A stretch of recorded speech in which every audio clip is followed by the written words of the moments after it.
It's certainly a strategy. I would say even more than a strategy, it's a mindset. It's a way of thinking about your business and your plan. So when Facebook says we're going to have a growth department rather than a marketing department, they're not making a semantic difference.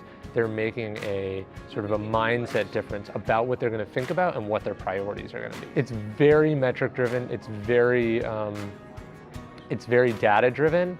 But I think what's different about it is that it doesn't only have to come in the form of impressions that you get or the ROI in your advertising.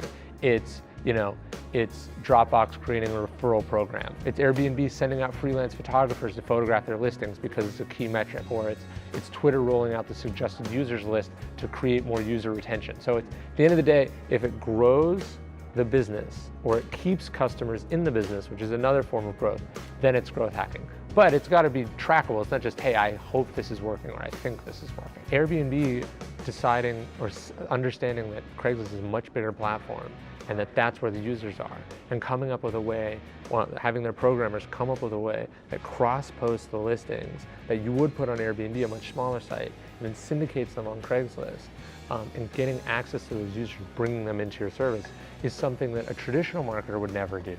A programmer might not think to do on their own, but sort of combining those two things is creating a real and trackable source of users. You're able to see how much traffic and how much business are coming off from these cross-postings. If it turns out to be zero, you stop it. If it turns out to be a lot, you put more gas behind it, and you take advantage of that loophole until it's shut down, and then you come up with a new one. I think vanity metrics is something you hear them talk about a lot. Churn is another one. It's like, just because you're acquiring users, if they're not staying, sort of what's the point, right?